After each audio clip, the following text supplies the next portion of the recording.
Hi there, welcome to another presentation of the Globe Sound Healing Conference. Now we have Susan Sophia James. Hi there, Susan. Hi, David. Nice to be here. Thank you for inviting me. Welcome, welcome. Dr. Susan Sophia James is a doctor of behavioral health and an advanced intuitive and mystic with 30 years of experience using sound healing with mental health diagnosis, anxiety and depression, cancer, and immune-compromised illness, pain, sleep, and with people in their spiritual awakening journey. Excellent. What have you been up to lately? I've been working on getting some programs out there so that people can use them that kind of address different issues that we're facing on the planet right now using sound. Tell me more.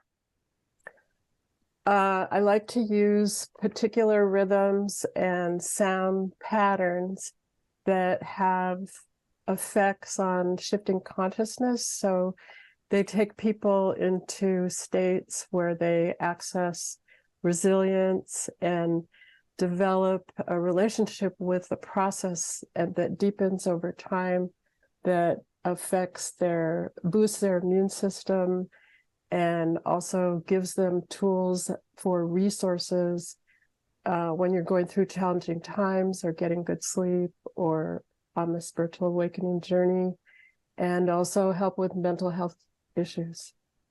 Cool. Okay, so here's the big question. If you had all the money in the world, what would you do to help people on the planet? Gosh, probably give everybody a base income so they could have healthcare and food and housing.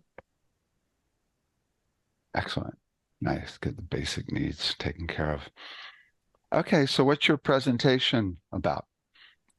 My presentation is on using particular sound and music rhythms and patterns and tones that shift consciousness, that are really ancient practices that were used in community in older cultures, and there's still evidence of those cultures in certain places that are still using them to shift consciousness, but also to release trauma, develop insight, creativity, problem solving, and really are part of our evolution. Excellent. Let's begin. Great. Okay. Shifting the paradigm simply by listening. So simply by listening, we have access to methods that transform how we navigate through our world, dealing with healing, trauma, recovery, lessening depression and anxiety, getting good sleep, and dealing with pain. And simply by listening, we can transform how we manage the challenges we all face in our lives, from going to the dentist, litigation, surgery, flying, and many other situations that are challenges. And simply by listening, we also are able to shift our consciousness into the mystical, where we develop our inner wisdom and transform and connect to states that develop our insight, problem solving, creativity, and intuition and resilience, which are powerful tools for our evolution. So continuous use expands over time and is a significant and reliable resource. Here's what's covered in the Shifting the Paradigm Simply by Listening presentation. And first is my introduction, my story and research, how I got here, and the ancient use and history of sound healing. And the trifecta is simultaneously occurring impacts that are required to achieve the simply by listening to shift our paradigm. And number 4 is alchemical effects of the particular sound listening, and the application of epigenetics and research, and then some sound examples that are transformational, And finally, number 7, applications for our physical body, mind, emotions, and spirit, addressing issues of our time. So I'm Dr. Susan Sophia James. I'm a doctor of behavioral health and integrated medicine, and an advanced intuitive and mystic, and a medical hypnotherapist. And I've always been interested in music and have always sung and could pick up instruments and play by ear. When I was a young child, I remember probably about 3 looking down at my body from being on the ceiling, and that I had different intuitive abilities, but I didn't really realize that until I was older, that other people didn't have the same experiences.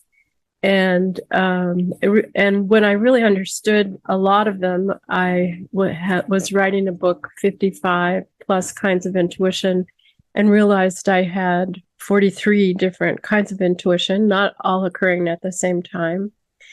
And a lot of them, or I have different kinds of auditory and clairaudience.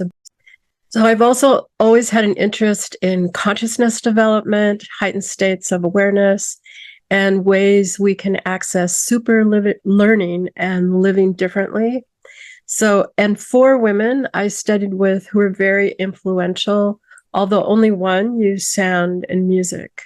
So I studied with a woman named Shirley Nelson, who worked for the Tucson Police Department, finding missing children as a psychic using school photos. And this is back in the late 1980s, so there were no cell phone photos at that time. And this is a kind of advanced remote viewing. And Shirley also did something called Tibetan sound blowing, which led me to study with Jill Peirce, where I learned hearing harmonic overtones and singing the harmonic overtones. And at the same time, I was studying rhythms and patterns and applying them with meditation. So I also became a hypnotherapist during this time, where in some instances, repetitive sounds facilitate transforming consciousness into levels of hypnosis. And another woman I studied with was Heather Valencia, who called herself at that time the wife of the Yaqui medicine man, and later changed her name to Cherokee shaman. And she was a dreaming teacher in different dimensions and levels of consciousness. And that where I studied was on the Yaqui reservation, and Don Juan Matus had built a couple of the rooms that were from the older part of the house. So for anybody who's read Carlos Castaneda. And then I was also apprenticed to a woman who was half Lakota, and she was a medicine woman healer for 17 years. That was part of the more esoteric background. And then I started working at a cancer and immune compromised illness clinic, where people came from different parts of the United States to get treatment. And that was very innovative. And I was also working at a residential treatment center for women with mental health diagnosis, including depression and anxiety, bipolar, and other diagnoses co-occurring with trauma and addictions. And during this time, I created a specific sound and music programs that I used at both these places. And I also had a 2-year sound and energy medicine program that I ran for about 15 years. And all these places were experiencing the same sound and music programs. And what I learned is that people were transformed by listening. Many people reported they had not been able to meditate before and had given up. Some people would be so touched they would cry. There were resolutions to longstanding issues and relationships and insights. And several people told me they even had forgotten the issues were of concern to them, but felt such a relief. And a couple people even told me the program saved their life. So the people in the sound and energy medicine program had a variety of different spiritual awakening experiences, from near-death experiences, Shaktipa, extreme dream experiences, out-of-body experiences. And there were also a variety of deep experiences through listening to these sound and music meditations that gave them grounding and insight, transformation, and continued their path in their spiritual awakening journey. Another place where I saw the use of the specific sound and music listening was dealing with challenging situations like going to the dentist, having surgery, getting good sleep through litigation or other upheavals that cause us stress. And an experience I had was when I was at the endodontist getting a root canal, was the endodontist said, "Wow, that's like you weren't even here," which was great because I didn't want to get in the way of him doing a good job. Because of all the benefits I saw with the different populations I had worked in, when I started working later in internal medicine, in primary care with an MD who specialized in working with people with chronic pain, I decided that I could do research with the same sound and music protocols with the pain patients. So I did this research through Arizona State University, and the outcomes revealed that people experienced less pain. They felt they had more control over their pain than before because the pain had felt like it was controlling their lives. Their sleep was improved, their depression significantly decreased, and their mood improved. And they were able to get better sleep. During this time, at the end of that research, I started a business with a business partner, and that didn't work out. And there were many other doors that shut, and I realized all these avenues were not available to go down. And I was feeling kind of frustrated and challenged.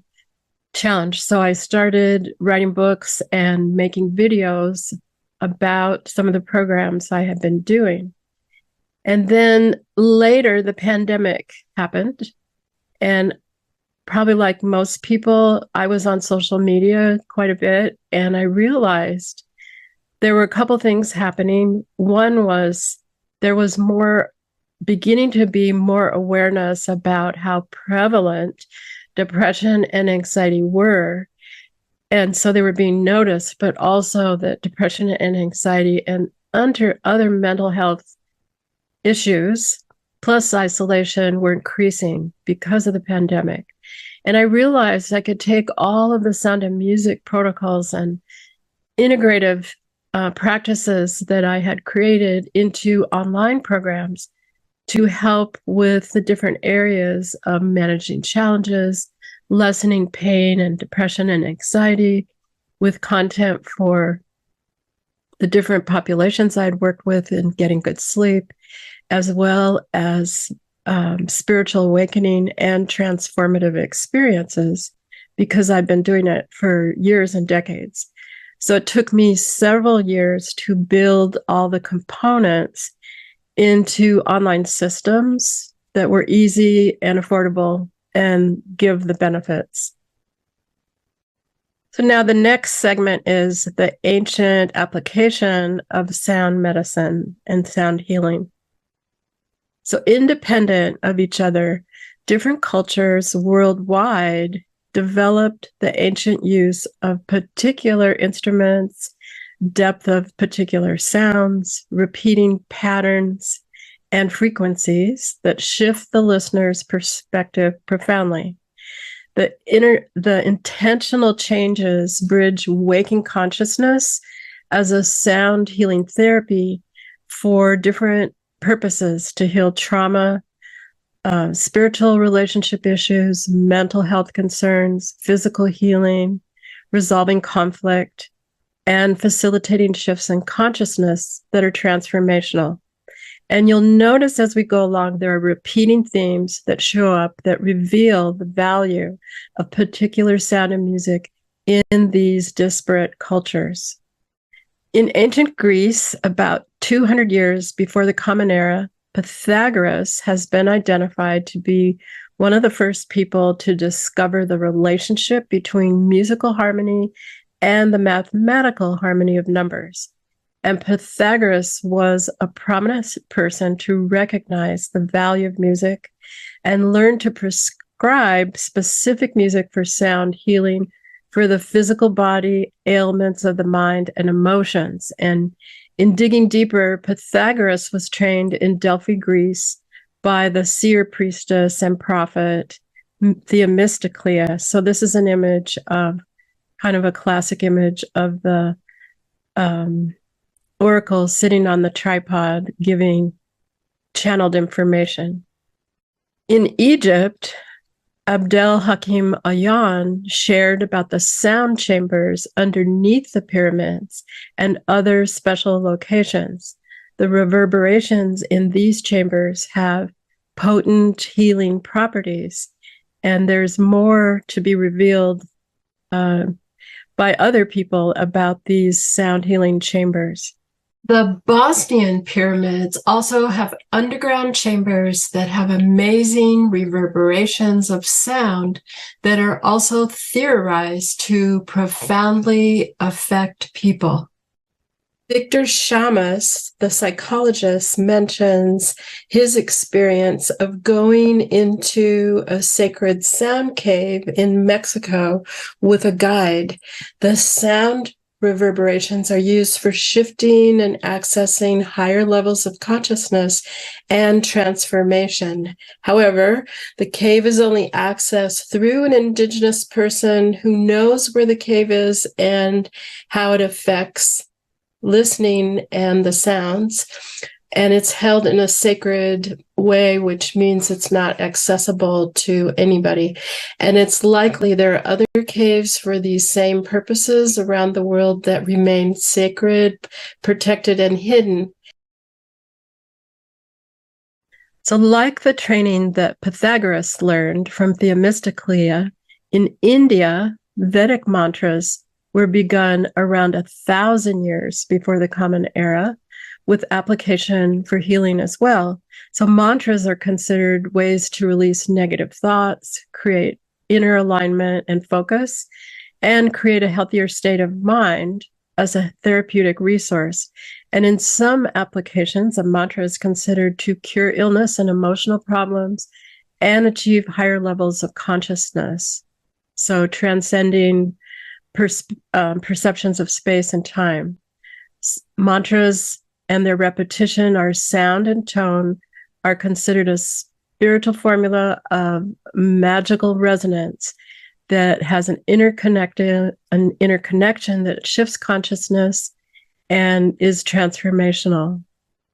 While mantras were being used in India in 1000 BC, an even older tradition unique to the northern Australian Aborigines is the sound of the didgeridoo that induces relaxing brain waves, releases pain and emotional blocks, and increases circulation based on research. So this 60,000-year-old tradition accesses the three brains, the brain of the stomach, the brain of the heart, and the brain of the mind or head, using the didgeridoo's vibrations. So the vibration enters the body and shakes the cells, accessing cellular memory and helps to release blocked energy.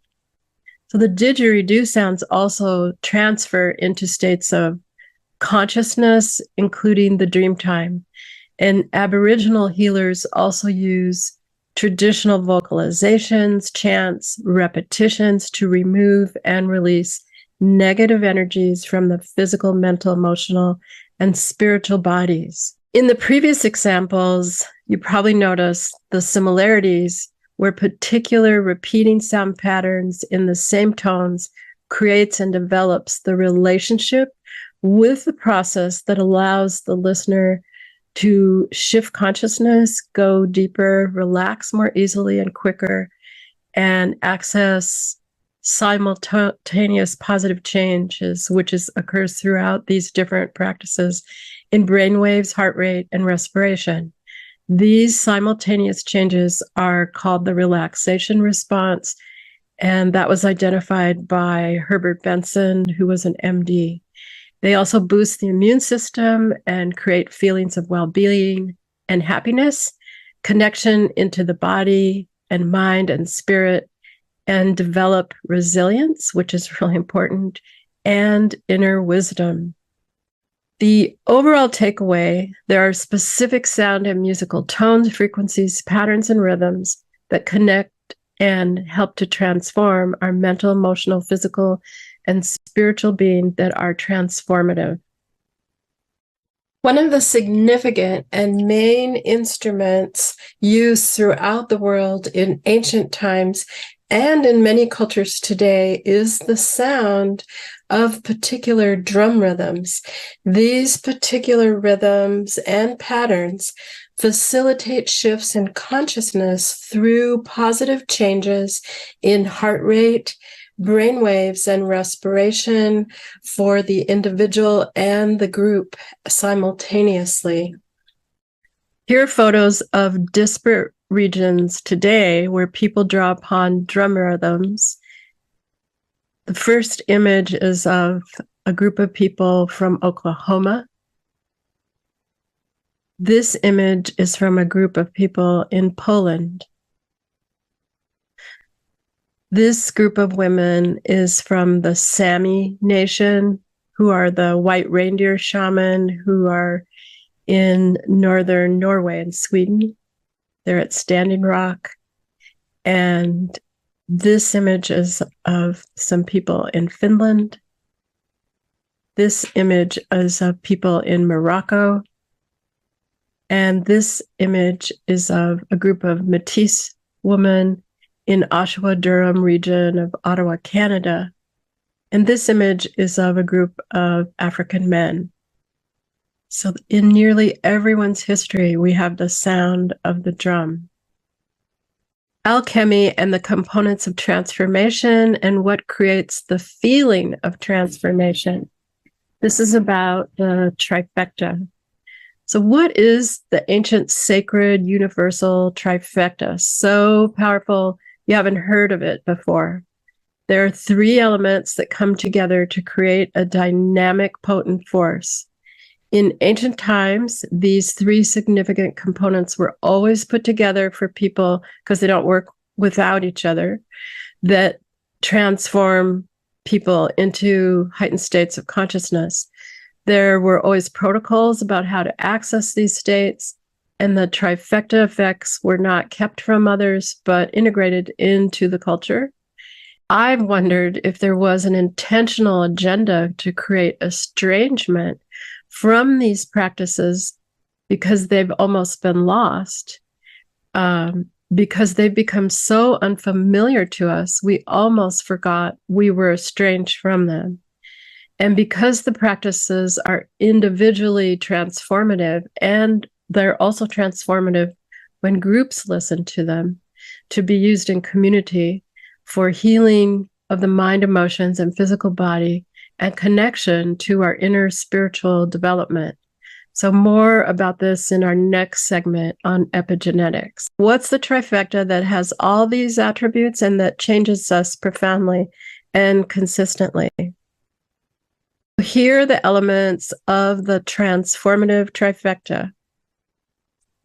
Number one is often, almost always, there's listening to a voice that speaks to us literally and metaphorically through our being, that guides us and offers a resonance and easy to listen to message that comes from the heart. The voice consists of vocal frequencies, highly articulate tones, and modulations, expressing almost as an instrument. And as we listen to the guidance of the voice, we hear the message, words, tones, and feel the feeling that carries us as well, transports us into our deeper connection through the heart, into the symbols in our consciousness. The second key area of the trifecta are the patterns of rhythm. The patterns and the rhythm are literally embedded into our beings through how we live, through our own heartbeat rhythm, our brainwave activity, through the rhythm of our cerebral spinal fluid, which flows around our spine and up around our brain, which is like the ocean moving in and out through the pulsations of our electromagnetic fields. So pulsation patterns are the waves of the ocean, the sunlight, the electromagnetic field of the earth. But we know all pulsations aren't the same, so they have to be specific pulsations that affect us. And when we listen, that change our respiration, heart, and brain waves. So while some rhythms are energetic or intricate dance rhythms or really slow moving, the trifecta rhythms are very specific and transformative. So the listener relies on those specific rhythmic patterns to be consistent, to sustain the shift in consciousness where they connect, and it gently carries them and holds them from the beginning to the end through the whole process. Third part of the trifecta are the tones and frequencies. So we know certain tones are grating, irritating, they can be interruptive or disruptive, and other tones and frequencies are just benign. They don't really have an effect on us. And so the trifecta tones and frequencies are specific, they're resonating, penetrating, but not jarring, gentle, but powerful, comforting, consistent, satisfying, and easy.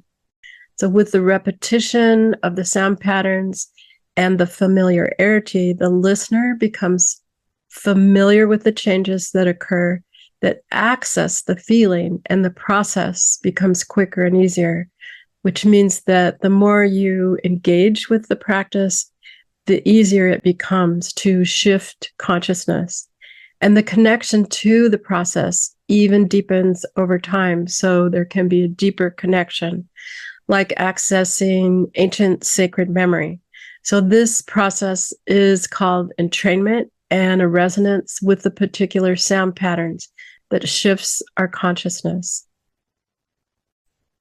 How listening to specific sound and music patterns are like listening to a lullaby. And when a child listens to a lullaby, they're awake and they need to go to sleep, or maybe they're having a difficult time, they're in distress, they're unwinding.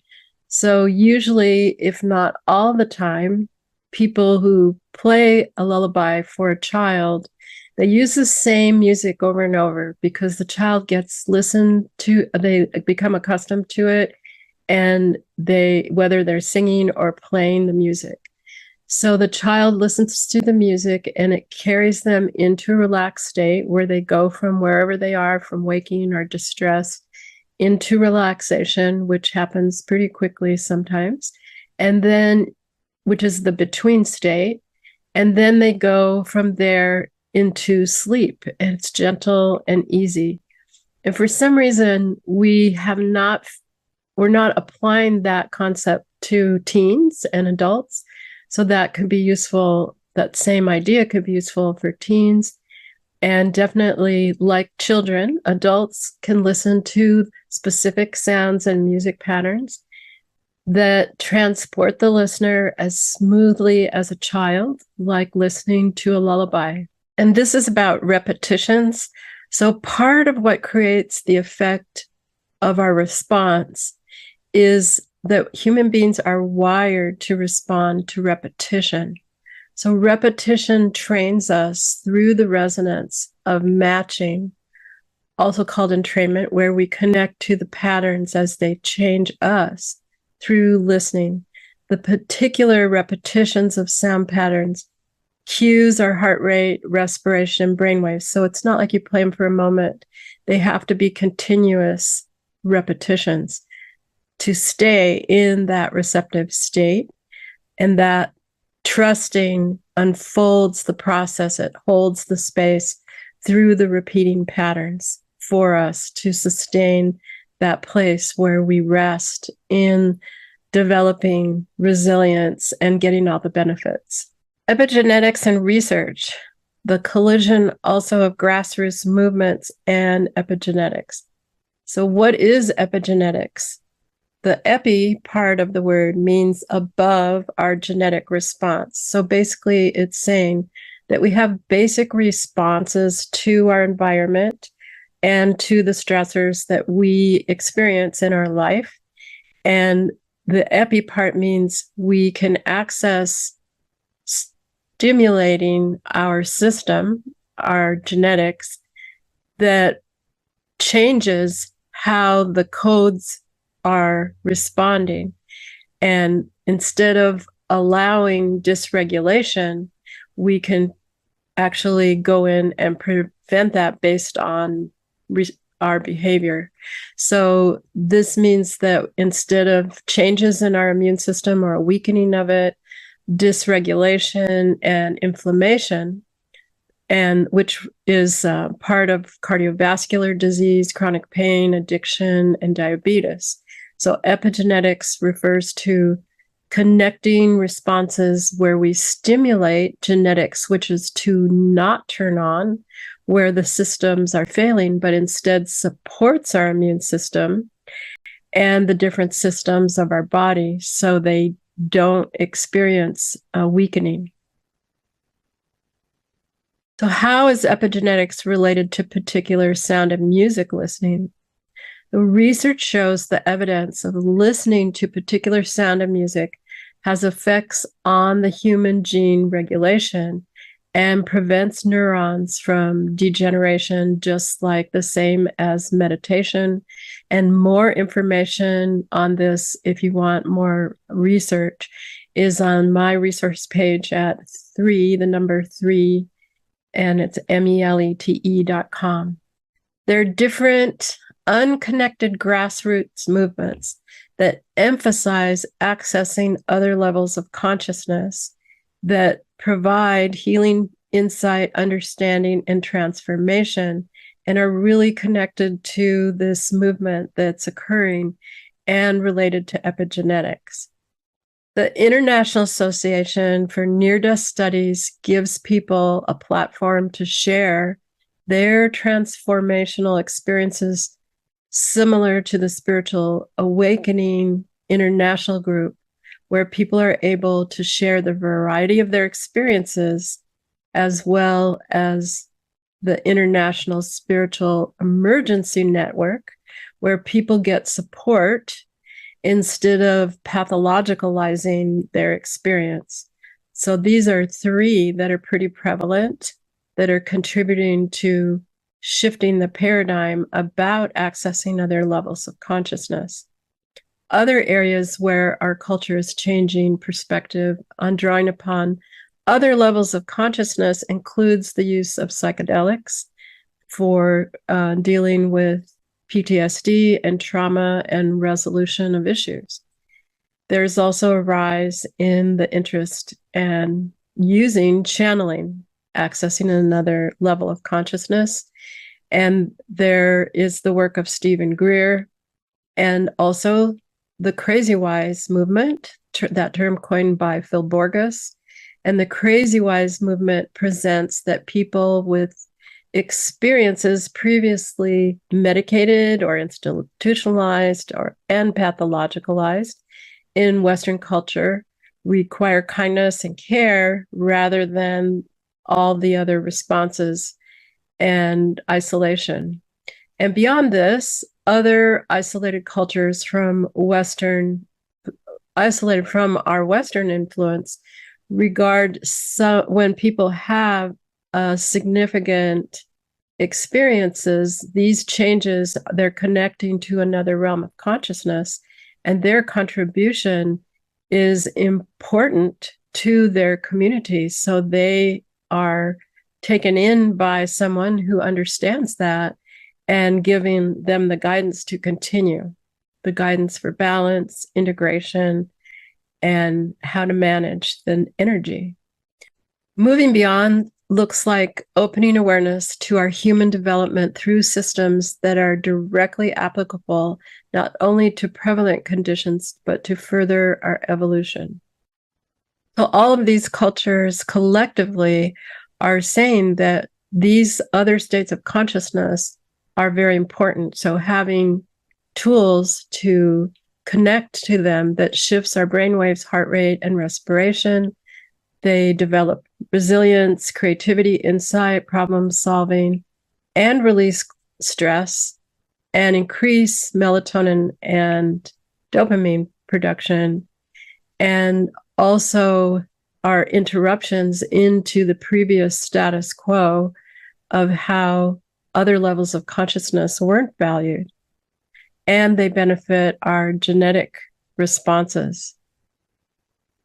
So accessing these shifts in consciousness, also meditative states, is not for emergencies or a one-time intervention, but like in ancient times is beneficial as a connection to our own mysticism, our inner wisdom, transformation as an alchemical power that is innate to us. So having tools to access them regularly is necessary for our own balance and evolution. What are the characteristics of these sacred alchemical sounds and music that activate our epigenetics?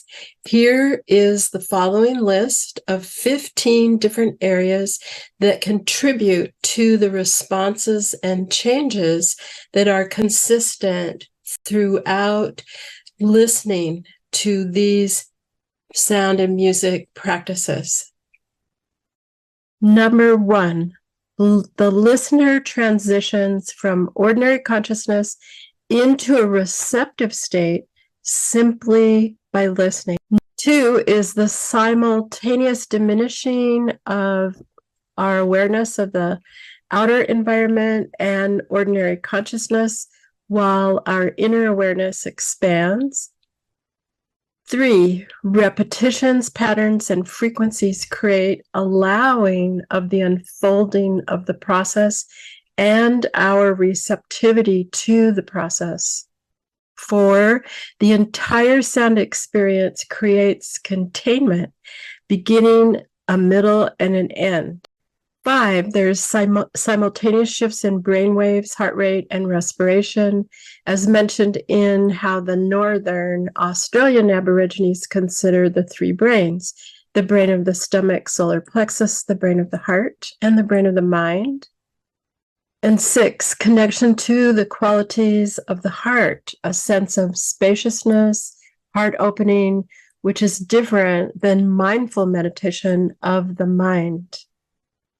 The release or loosening, even a small amount of the ego restrictions, which also assists in our perception of blocks and in the release of blocks, brings potential for hidden information, hidden content into awareness in a non-threatening way for healing, getting permission, and problem solving, new ideas, insights, and intuition. 9, there's an indirect and direct resolution of issues, the opportunity for that, and also for challenges, healing, understanding relationships, connection to personal purpose, and the results of epigenetic switches.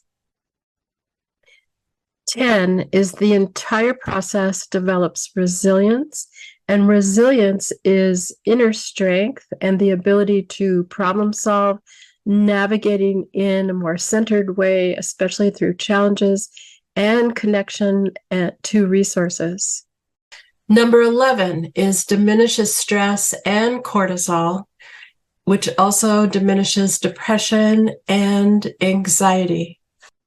12 is releasing dopamine and melatonin, which are the feel-good chemicals. And 13, the listener has the potential to access deeper states of brainwave activity, especially when they continue the practices. So going from beta, ordinary consciousness, to more relaxed states, alpha, and then potentially theta, delta, and gamma. And there are other deeper states, but these are the ones that I mentioned are the most accessible.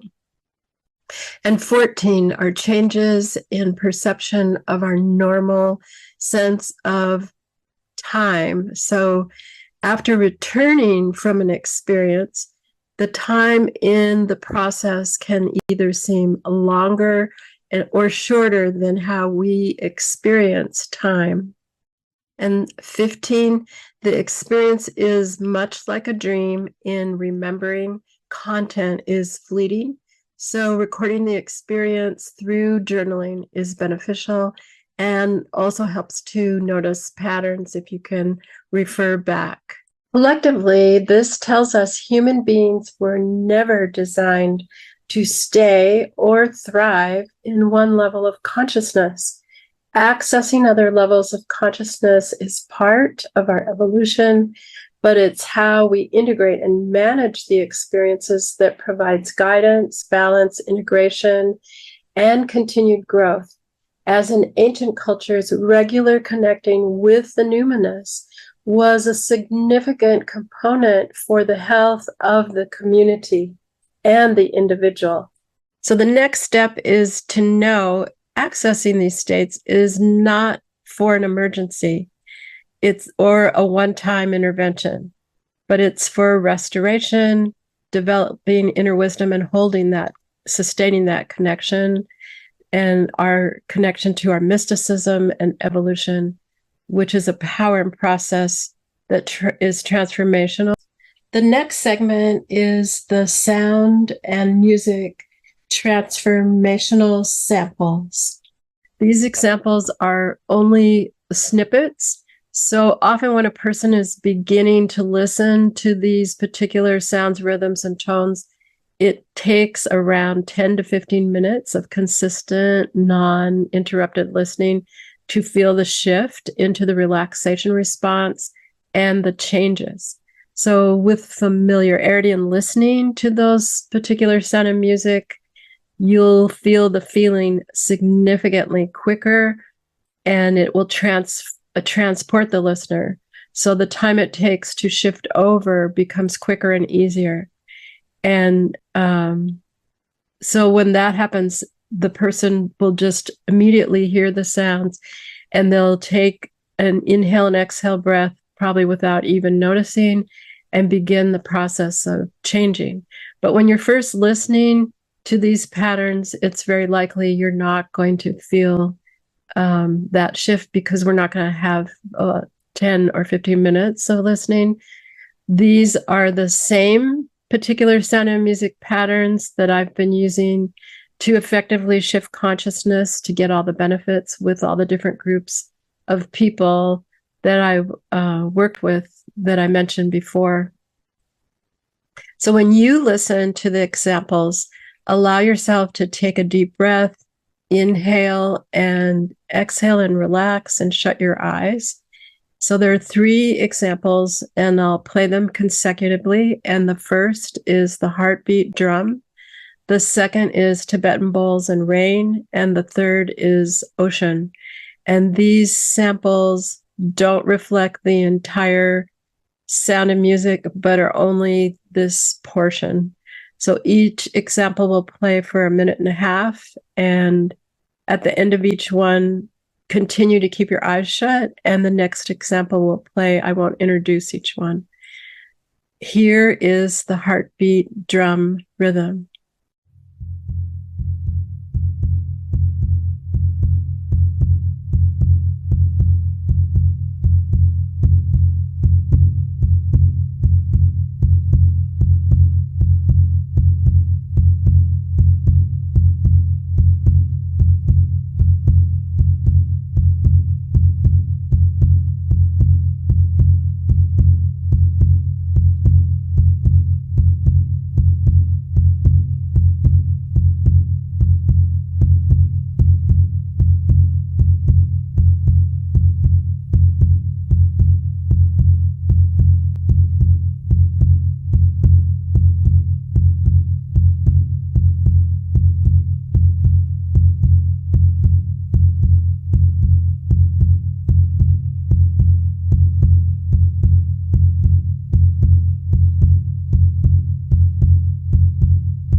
Now that you've heard some of the sound patterns, here are the programs that are for specific applications relevant to our time. Harkening back to more ancient times when sound and music listening was used for specific conditions and circumstances, and referencing the beginning of this presentation of Pythagoras and the Northern Australian Aborigines who use specific sound and music for physical, emotional, mental, and spiritual conditions, and for evolution of consciousness.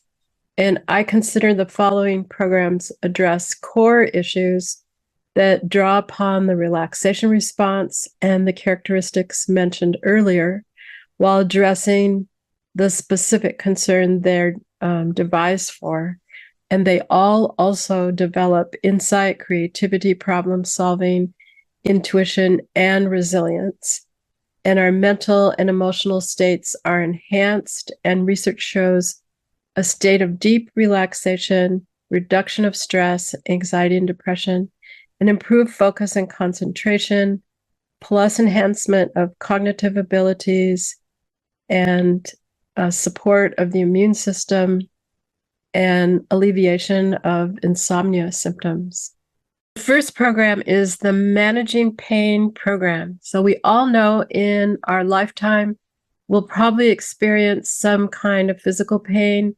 Most common is back pain, also knee, hip, and shoulder pain and headaches. And because of the beneficial research that I did with pain patients in primary care, I created the Managing Pain program. And pain can be chronic from illness, accident, or disease. And 20% of adults will experience pain, and 17% of those will have severe pain. So you can see there's a need to apply different methods to manage pain, because often the most ones that are used are medication. And that means that medication can be used with this program, but this is also something to consider. So using particular sound and music to facilitate accessing the relaxation response and the changes in heart rate, brainwave, and respiration releases the levels of pain, improves control over pain, and instead of having the pain feel like it's controlling the person, the level of pain diminishes, and there's an elevation of mood. And usually when people have especially chronic pain, depression is lessened, and anxiety and irritability, and it's easier to sleep. And the healing program. The healing program is for all kinds of recovery, for addictions, trauma, mental health diagnosis, and physical health. There is integrated content for the physical body, mind, emotions, and spirit. And there's features. This is all based on research that shows specific sound listening provides reduction in blood pressure, pain relief, cellular regeneration, enhanced immune function, and increased vitality. It's also useful for improvement in recovery after surgery.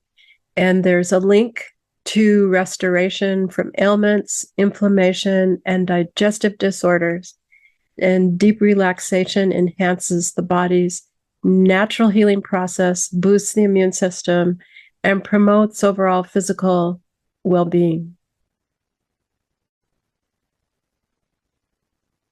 The Getting Good Sleep program. According to the Centers for Disease Control, 1 in 3 adults don't get enough sleep, and sleep disorders and restless nights can significantly impact our physical and mental well-being, as well as our ability to make decisions, our memory. Lack of sleep contributes to mental health disorders, impairs the immune system function, lessens our reactions and ability to drive safely, and work performance. Wellness begins when we sleep deeply. During sleep, the body performs a number of repairing and maintaining processes that affect nearly every part of the body. Sleep disturbances are linked to higher levels of distress, including anxiety, depression, irritability, and lowered immune system and risk for diabetes and heart disease. Particular sound and music listening provides a powerful tool for achieving deep relaxation, reducing sleep disturbances, and promoting a restorative night's sleep. Numerous studies show the connection with the relaxation response makes positive changes in heart rate, respiration, and brain waves, lowering blood pressure and releasing stress, reducing hormones that contribute to the cortisol production that can also contribute to anxiety and depression, that also relieve anxiety and racing thoughts. The particular rhythmic patterns promote tranquility and facilitate the transition into deep sleep, just like listening to a lullaby. Mastering Challenging Times program. Throughout our lives, every one of us will face challenges, including daily stress of work and relationships, unexpected crises, and unique struggles that take a toll on our physical, emotional, mental, and spiritual well-being. At different times in our life, we may face divorce, loss, needing to go to the hospital, urgent care, or outpatient surgery. Other stressors can be doctor's appointments and especially dentist appointments, litigation, public speaking, interviews, flying, stress from trauma and trauma triggers. Anxiety and stress can also occur in the form of positive changes, such as pursuing new opportunities or a job, retirement, starting over, starting a family or new career, or relocating to a different city. In listening to particular sound and music meditations, the relaxation response occurs and all the benefits as well. Knowing there is an easy-to-use, readily available method to deal with the challenges that can be applied during the process and make a connection to it throughout life gives us a reliable, affordable, and easy-to-use method at our fingertips, and that's a relief. The Spiritual Awakening and Transformative Experience Program. This program is for people on the spiritual awakening journey with or without the use of psychedelics, because the practices create a foundation for balancing the neurological and mental emotional systems while deepening understanding and enhancing inner wisdom. Meditations and practices create consistent micro adjustments that up-level all the systems and build over time for reliable heightening and accessing higher states to go deeper for progress and continued connection.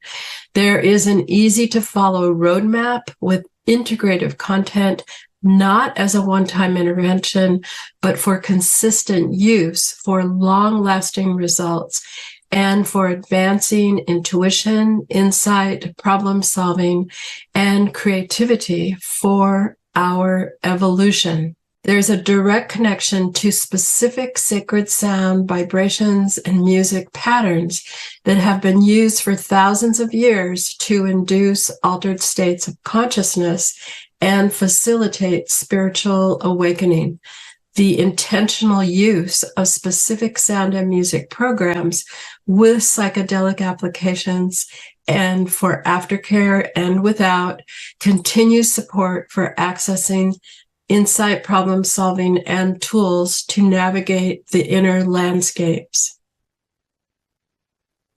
I encourage people to listen to all of the programs with speakers as well as earphones or earbuds for the full body listening experience, because listening occurs through our ears, but also the rest of our body, our skin and bones and knowing. So share the programs with a friend or family member in person or virtually. For people who are interested in more research, go to the resource page at the number 3 melete.com. That's 3 Melete. All of the programs are available for anyone and are used by practitioners as guides for treatment, for support, aftercare, or for direct referral for people to use on their own, because the use are not a one-time intervention, but lifelong methods that deepen over time. In closing, with grace, strength, emotional balance, and resilience, with enhanced problem-solving, creativity, intuition, and insight, and with a deepened interconnection and expanded self-awareness for a more fulfilled and harmonious existence, all you have to do is listen and transform for our evolution. Thanks for the opportunity to share the information. Send questions to Susan at the number 3 melete.com. That's Susan at 3melete.com. Wow, thanks for your presentation. I got a few questions. First of all, about yourself. Tell us about how your intuitive abilities developed. I mean, you told us a lot of studies you did, about a lot of studies with a lot of people, but you know, tell us a bit more about you know, what how it works and how it developed. I was born this way, like Lady Gaga says. So I've always been intuitive. I just didn't know it. I mean, I didn't know it because you don't really compare yourself in that way with other people. And even in my 20s and 30s, I didn't really have an understanding of my intuition in a lot of ways. So it develops over time, and it doesn't really change. It's just that you become aware, at least for me, I became more aware of how I was using it and the applications. So for I have different auditory intuitive abilities. So if I meet a person and I speak with them and I don't see them for 15 years, when I hear their voice, I will remember the whole conversation. I also can kind of read, if I tune into people's vocal patterns, I can read information based on their vocal patterns. I can hear trauma or just different issues. So that's kind of auditory memory, but I also can tell when people are listening to things, because I also see energy. I don't, you know, it's not like it's on all the time, but when I tune into it, if someone is listening, I can tell how it's affecting them. And then depending on what they're going through, if it's a bigger experience for them, their auric field changes. And so I see that as well. Oh, any ideas how people can learn to be more intuitive? In general, or in relation to auditory? Both. Okay. I was just listening to a woman talk about that we have just our basic 5 senses have many more dimensions to them. She wasn't even talking about intuition, and that the more that we are outside, that our abilities become heightened because we're exposed to more sounds, and that we're inside almost 90, especially in Western culture, we're inside about 90% of the time. So being outside in nature helps us with auditory listening as well as visual and also feeling awareness. So there's lots of things that people can do. Other kinds of intuition are remembering your dreams at night, waking up and writing your dreams down right away. And it's not that you're looking for some great dream message. It's that you're starting to tune into a more subtle dimension, and that helps to kind of refine that level of intuition. And paying attention to it's a game you can play with who's calling on the phone to see. I play the game of, if I'm watching a television show, to say what decision people are going to make, what house they're going to buy, or just goofy to make it fun. Nice. So different ways to do that. Yeah, as my friend once said, just be still enough to hear it. True. I mean, that speaks to doing meditation and kind of refining all of our abilities. It's slowing down. It's interesting, when I think about the voice, a lot of people talk about the tonality of the voice or timbre, or tone of a person's voice. But what I've found is actually the song that you sing is way more important. And we're really sensitive to critical songs, like Don't You Know What I Mean? Da da da da da da da da da da da da da versus don't you know what I mean? You know what I mean, right? So are you speaking about a life song that we might have, like a life dream that Jung talks about, that we have one prominent dream that is predominantly influential? So are you speaking about a life song, or the songs that we sing in the moment that are kind of running through our head? No, I'm talking about the actual songs you sing as you speak, because we all sing when we speak, which is behind that would be the things you're talking about, right? So if someone's got trauma, they might still be going, well, or what? What? They're singing that type of song. What? Right? They're a little defensive, a little scared.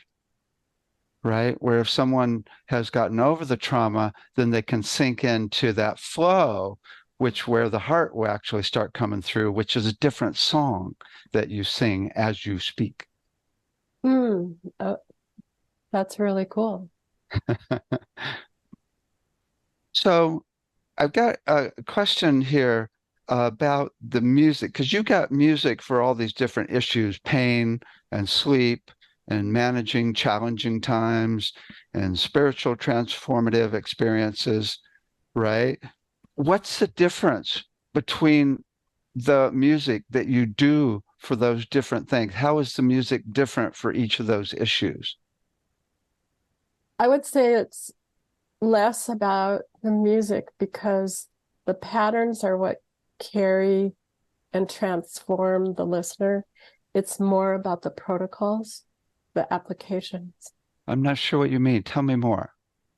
So what I mean is, if the sound patterns are consistent, meaning there doesn't need to be a whole different range for the application. It's how the person uses it. So if a pain patient can access deeper states of consciousness and relaxation, where they go into that state where they're developing resilience by transferring into the relaxation response, they get the benefits that also have besides lessening their pain, they're also going to have the same benefits of developing their creativity, insight, problem solving, and intuition, because going into those states helps us connect with those places. So Interesting. it's the protocol of application. So, for example, in the spiritual awakening protocols, it's a bigger program. There's more practices and applications, but essentially the system is the same. So I think When you of it say as, practices and applications, so it's not just music, it's like guided meditations and stuff as yes, well. yes, Oh, yeah. okay. So I kind of use the way I look at the programs are meditation, sound, all kind of wrapped together, and even the drumming to me is also has a shamanic element to it. So it's this repetition, this continuous repetition that takes us into that place and holds us there until we're done. So I think of in the Aboriginal culture where they use the didgeridoo, the sound is, when you're going into the sound, there's a beginning and then there's a middle and an end, but that sound holds you in that space.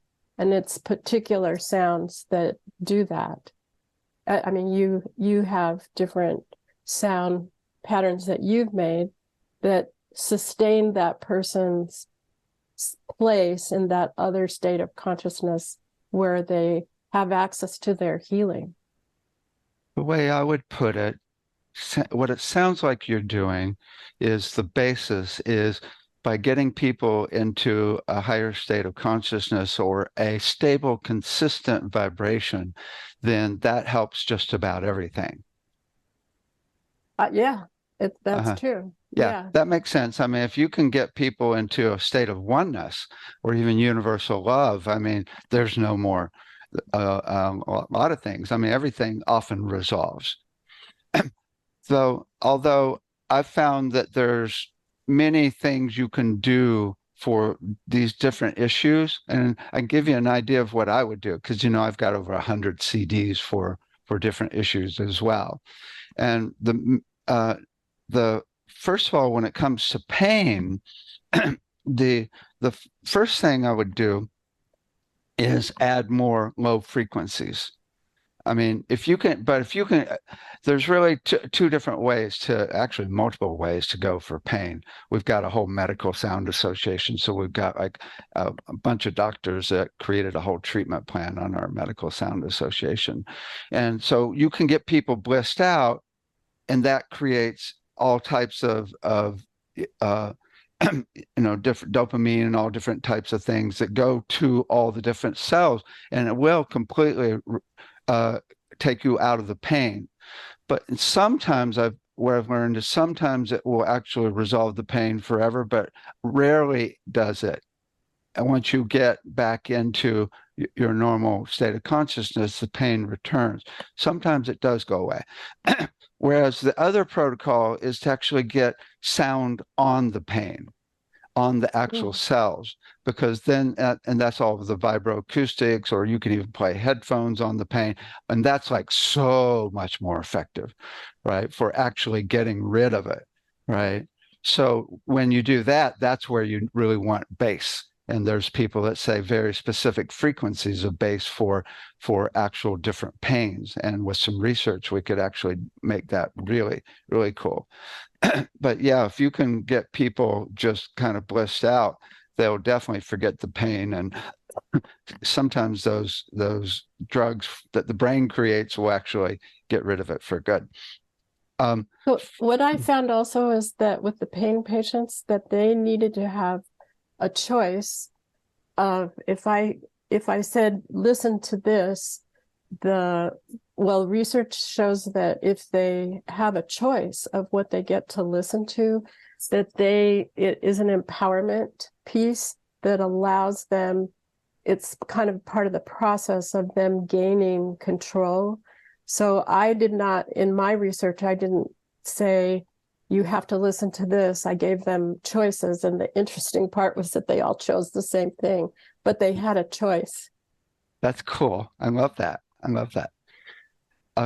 So for sleep, of course, the main thing for sleep that I think is really important is to actually not have very many high frequencies or odd harmonic timbres, which are activating. You know, basically, sleep CDs should be basically boring. Right, right. Right. Well, I don't know. I don't think anybody would say what I have is boring, but it is repetitive. Meaning it's not, I don't find it boring, but it is repeating patterns. And kind of back to the pain patients, they all chose Tibetan bowl sounds. So they chose deeper sounds when they were given a choice. Yeah, the repetitive patterns will put the left brain to sleep, because the left brain, once it hears something 5 or 6 times, it goes, you're not doing anything different, I'm going to sleep. And then the right brain takes over, and that's much better for sleep. Yeah, excellent. Managing challenging times.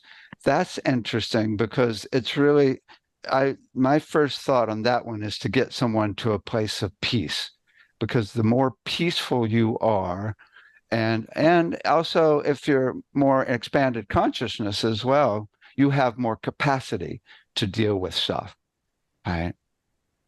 Well, that goes back to generally when people access different than ordinary consciousness, that they are going to have developing resilience. But I like to always say these are not one-time interventions. These are, you might say that the managing challenging times is a way to get people to access using a program all the time.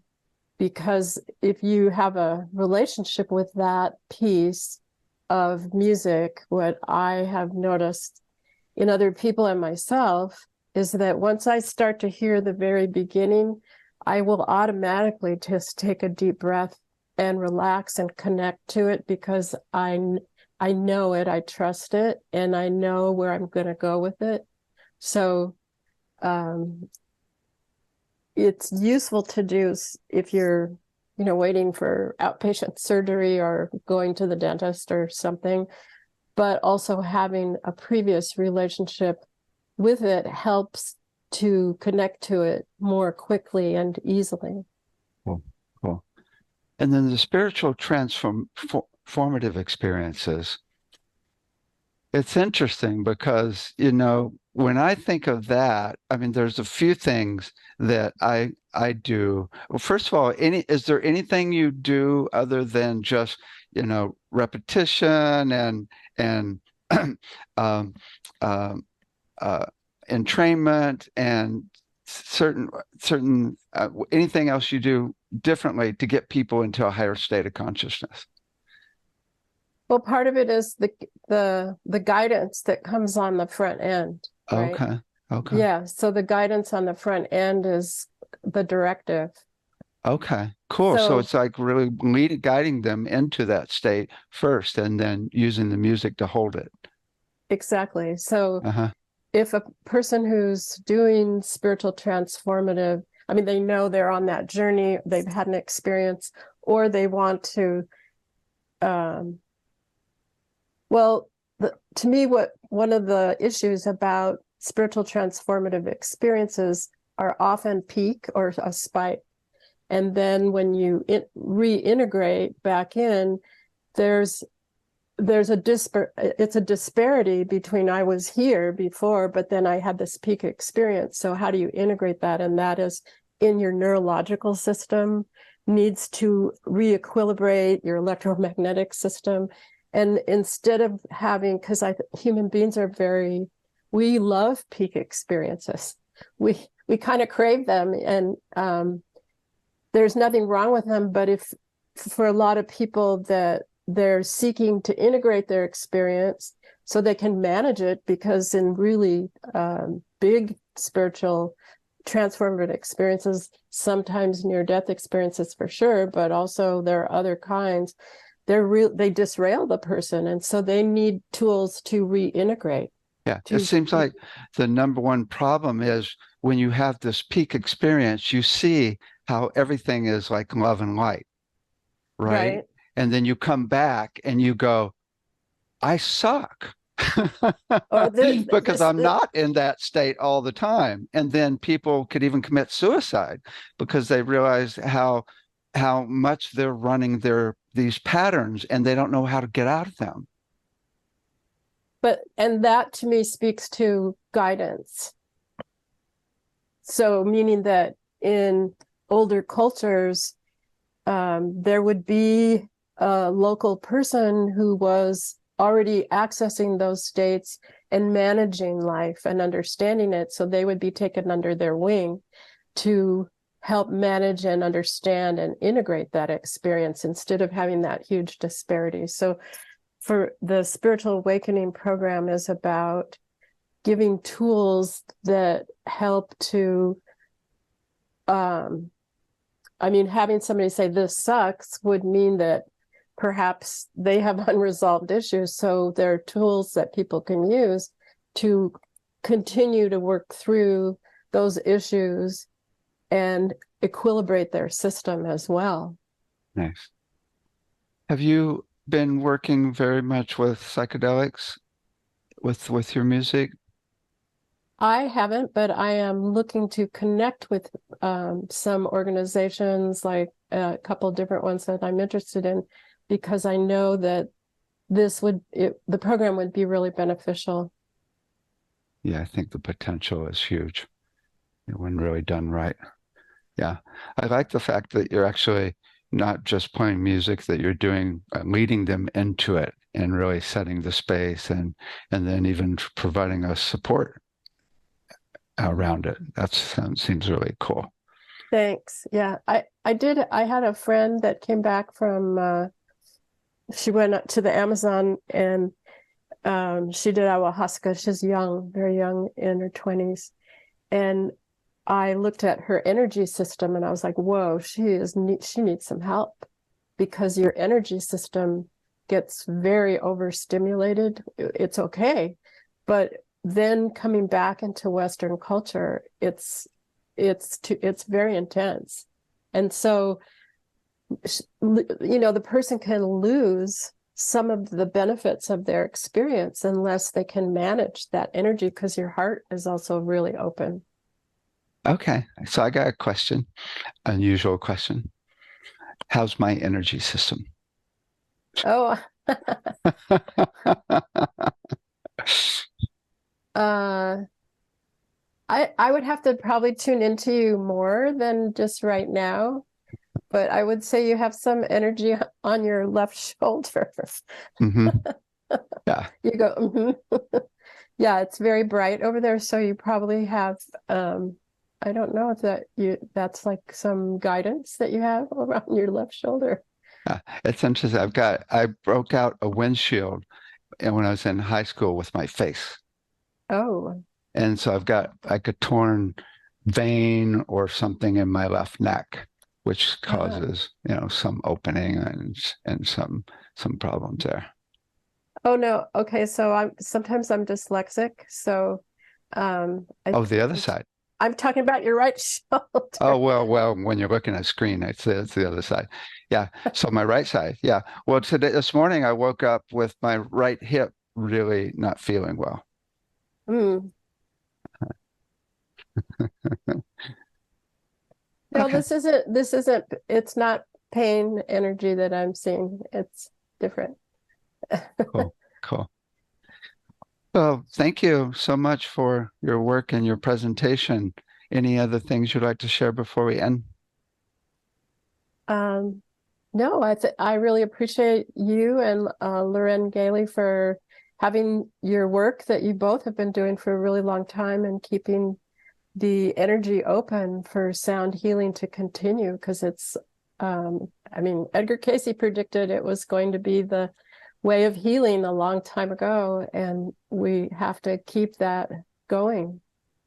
We need more people to keep doing that, because it is very potent and gentle as well. and incredible. Thank you so much. And thank you.